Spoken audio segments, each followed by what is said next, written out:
things perhaps haven't quite gone the way they were intended, despite an eye-popping police cordon which stretches for miles around blocked-off country roads all around this luxury golf resort. A Greenpeace paraglider somehow found a way through last night to within metres of the president. And then this afternoon, President Trump, for the first time on this trip, finally got a look in the whites of the eyes of some of those protesters. But, you know, he does have a fondness for Scotland. His mother was born here, and we think this was the first time that he's gone overseas to another Trump property, with all the PR and commercial benefits that brings. Bit of an ethical question that back in the United States. But he did tweet this afternoon something that we can all agree with. He said that the weather is beautiful in Scotland, and this place, Turnberry, is incredible. He's leaving tomorrow. It's been an eventful few days.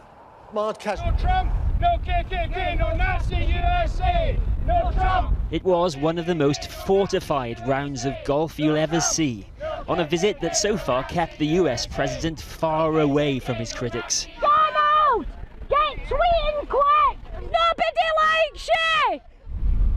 Police boats, snipers, a line of officers stretching to the shore at British taxpayers' expense, so that President Trump, son Eric beside him, could enjoy himself now on his own turf. But watch closely. This may just annoy this proud golfer as much as anything on this trip. A missed putt, club swung in frustration, just as the world's press had their cameras out. Then, at last, the moment President Trump, after 2 days evading them, finally face to face with protesters. He waves back as if they're adoring fans. Well, this is the closest that President Trump has come to any protester throughout this entire weekend. He cannot fail now to have heard the message that these people are shouting so clearly towards him. Oh, I think he gets the message. If he didn't get the message, why is there 700 policemen lining the beach? He says people love him. He's got great friends in Scotland. Yes. People love him. Actually, yeah. Unfortunately, he surrounds himself with yes men, and that's why we have an issue. And he says nobody to tell him no. The private Scottish leg of this visit began at Prestwick Airport last night. He was met by Scottish Secretary David Mundell and not by First Minister Nicola Sturgeon, with whom he has some history. Well, this is a UK government hosted visit, and it was the choice of the UK government, as I understand it, that David Mundell went to Prestwick Airport to greet the President, and I have no issue with that at all. But, you know, it's important, I think, that the President is here in Scotland. I hope he has a good visit to Scotland, but it's important that we all get the chance to have our say, and I hope the President is also listening. Later, at his five-star Turnberry resort, Donald Trump was met by an uninvited guest. A Greenpeace activist paraglided beyond police defences to within yards of the President. Well below par, read the banner, as President Trump ducked inside. After London yesterday, Edinburgh's turn today, blimp and all. Liam Fox, International Trade Secretary, said earlier protesters have embarrassed themselves and don't reflect the good manners of the British people. President Trump has not had it all his own way on this trip. Even that round of golf he was so looking forward to, disturbed by protesters who finally caught up with him. And well, joining me now in the studio is John Nicholson, formerly a speechwriter for a US Senator before serving as the SNP's Culture, Media and Sports spokesperson. Greg Swenson from Republicans Overseas, and American comedian and activist Athena Stevens. Welcome to you all. Let me start with you, Greg. Liam Fox, International Trade Secretary, just said, and as we heard in Kieran's piece, that the demonstrators have embarrassed Britain and themselves by demonstrating the way they did. Do you agree with that? Well, I think so. Look, I'm thrilled that they exercised their right to free speech and their right to protest. It's fantastic. But a lot of times the left just goes a little bit off the rails, and it usually fails. But it was a peaceful protest. I mean, there was a balloon involved, look, but it didn't pop in anyone's face.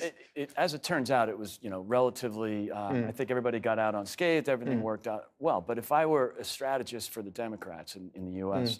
or Labor here, I would say, have the argument, make the case, have a peaceful protest, that's fine. But when they go a little bit off the rails with the silliness, and this happens in the States as well, they usually lose. But what I'm interested in is, I suspect that Trump quite likes the demonstrators. Yeah. The old Oscar Wilde thing, there's one thing worse than being, talked about nastily, is not being talked about.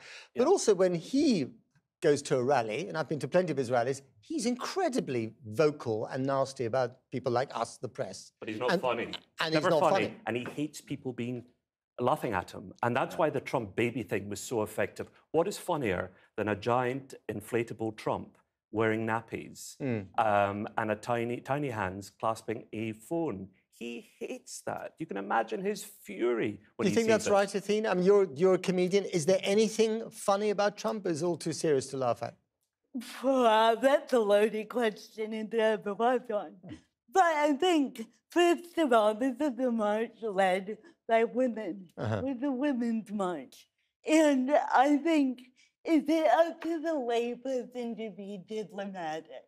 That's the first question we have to ask. And when citizens feel like they are not being represented, they are going to fight back. And that's why we see parties like the Women's Equality Party springing up, because these old world politicians are not representing the people. And do you feel that he represents you as an American president? Well, he is my employee. He's your employee. Very good point. I pay his taxes. So is he doing a good job? I don't think so personally, but there are things like the stock market is at an all-time high. Liberals need to look at that honestly and figure out how to respond to that constructively. Well, let's ask John here. I mean, you're a critic of Trump, but, stock market's doing fine. The world hasn't ended. He's met the North Korean leader. Okay, there's a lot of follow-up that hasn't happened yet. I mean, unemployment is at an historic low. If you're an American, you can understand why people rather like him over there. Not really. I can't understand that at all. He's a misogynist. He's a racist. He's a homophobe. He's a thoroughly unpleasant character. And I think the mistake that Theresa May made was not to raise any of these things in public, because I think we're all waiting to cheer her on. If instead of, in that pathetic way, she said, where he'd just gone on one of his long rants about how he loved her, having just targeted her in the sun, she leaned forward and said, and we are friends. And the country collectively cringed for her. Okay, as a Republican, did you cringe? I mean, you talked about the demonstrators. Did you cringe at the way that he talked about his host into the sun? We've had so many cringeworthy moments in not just the last year and a half, but even during the campaign. So look, conservatives have had a really tough time. That's not very Republican of you to say. So, I mean, look, I think there's a whole branch of Republicans. There's 3 or 4 categories right now. There's the crazy Trumpers. There's the never Trumpers. There's the kind of... And where do you belong? I'm in the 4th group, which is I criticize him when he does something that's obnoxious, and I support him when he does something that is good.